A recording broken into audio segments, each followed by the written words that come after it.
Okay, so here's my mana base. Pretty standard Esper stuff. Few numbers are different than some people's list, but 4 Drowned Catacombs, 4 Isolated Chapels, 4 Glacial Fortress, 4 Hallowed Fountain, 3 Godless Shrine, and 3 Water Grave. And rounding up, got 1 basic island, 1 basic plains, and 2 drown yards. I know a lot of people are running 3 or 4, but I don't know. 2 seems fine with me. Some of my color requirements are a little bit stronger than some of the other decks I've seen out there. But that's my meta base.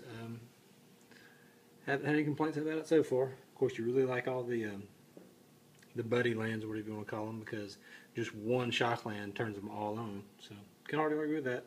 That way, you less likely to take 1 billion damage than if I was playing the full 12 shock lands. So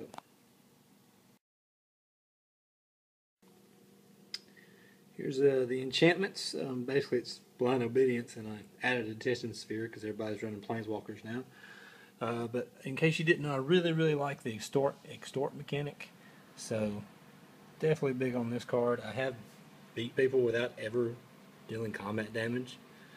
Just eventually, you just cast enough spells, you drain them all the way down, and they take enough damage from random shocklands and stuff like that. So, it is possible to beat someone without milling them or hitting them. You can just drain them all the way out. And that glare is wicked. But actually picked up 1 more foil one, so probably use a 4th one. If anybody has one, let me know.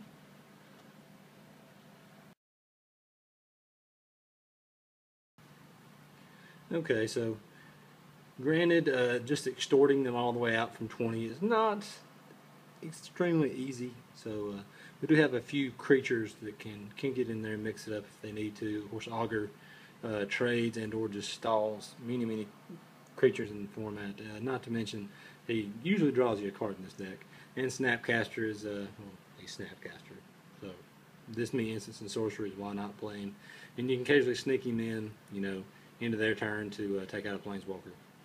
So not bad. Of course, the other part of this is what I call my finishers.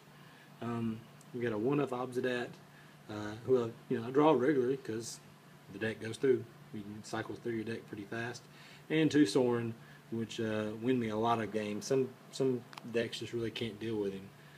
So you just play him, especially after a board wipe with a Blind Obedience out, and their guys come in and play tapped, and they just, unless they're playing Dreadbore or something, or just O-ring it or something, a lot of decks just fold to it. So really happy with him right now. He's in a real good spot in the format, and have considered going up to 3, but really haven't needed to. I draw him regular enough that 2 is just fine.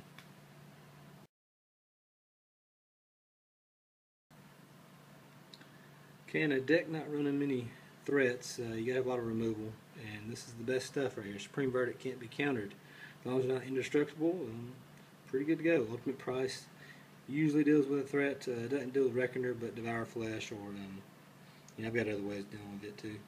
So the Mirror Charm it can do many things. I usually use it as a removal spell. Sometimes I Fate Seal them. I've countered Bonfires with it, so it's all around good stuff. I think I'm thinking about putting in 1 Orzhov Charm because it can just straight up destroy anything while it's not hexproof. The damage usually isn't that relevant. And Lingering Souls, they can beat down and do damage themselves. Usually there's chunk blockers waiting for me to find other pieces for the deck. But I've been pretty happy with this package so far.